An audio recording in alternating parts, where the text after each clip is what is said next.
In your book, Jerusalem in the Quran, you say it is written in the Quran that the Jews should reside in the Holy Land. The Quran declares, but you wouldn't know it because the New York Times would not publish it, nor would the Washington Post, nor would CNN broadcast it. That the Quran declares that the Holy Land was given to the Israelite people. Now, would that not be crucially important information? Would it not be? Herman, I'm not hearing you. Oh, yes. Morris. Yeah, I was nodding. Yes, Morris, it's crucially important information. It's shocking. So your audience, your viewing audience out there must be bewildered and baffled. If this is in the Quran, why is it not on the front page of the New York Times? There's an answer why. The answer is that the grant of the land was not unconditional. There were conditions attached to the grant of the land.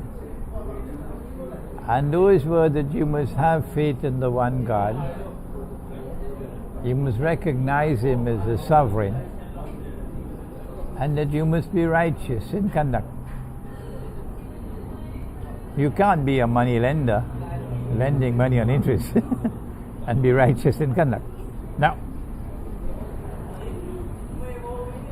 every time the Israelites violated the condition, the Lord God debarred them from the Holy Land, threw them out of the Holy Land. And when you ask the Jews, why were we expelled from the Holy Land? They themselves will tell you, it was because we violated the covenant. Good. But the Torah says something else. Somebody wrote into the Torah that which gave the impression that the Holy Land was granted to the Jews unconditionally. Righteousness was not a condition. So you could be wicked and the land is still yours. You can violate the covenant, the land is still yours. It is still there in the Torah up to today.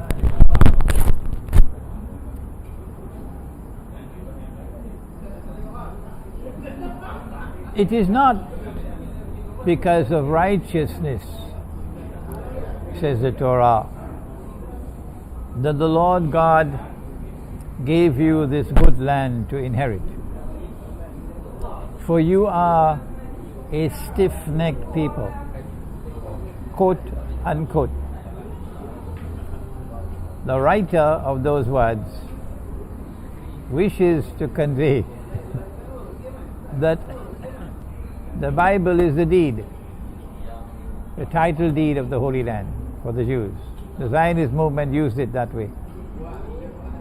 So they cannot defend that which is in the Torah. And that's why they do not quote the Quran. But now the game is up because we have quoted for you from the Quran that in the 5th chapter, Surah Al-Ma'idah, Allah declares that the Holy Land was given to the Israelite people. Yes. And when you go to the rest of the Quran, then you learn that it was not given unconditionally. The conditions for the grant of the land were faith in the Lord God and righteous conduct. So are you saying what we're told is written in the Old Testament has been altered in time? It was written by someone who wanted to convey the false information that the grant of the land was unconditional. It's yours. Come rain or come sunshine, it's yours. You could almost believe from what you're saying that the Muslims would accept a Jewish Zionist entity if it was righteous. Not a Zionist entity, because Zionism from day one, the day it was born, was wicked. Jews, yes. Muslims, the grant of the land was not unconditional, and the grant of the land was not exclusive. The Jews have the right to live in the land. It's their land, but it's not theirs alone. Others who worship the one God also have the right to reside in that holy land. Okay? What will be the power relationship? The Quran is silent on that. Whether it will be a Jewish state which will tolerate non-Jews or so, the Quran is silent on that. But the fact is the Jews are not the only one who have the right to reside in the Holy Land. So Muslims would at any time be prepared to share Jerusalem with Jews and with Christians, so we can live together peacefully without any party oppressing the other.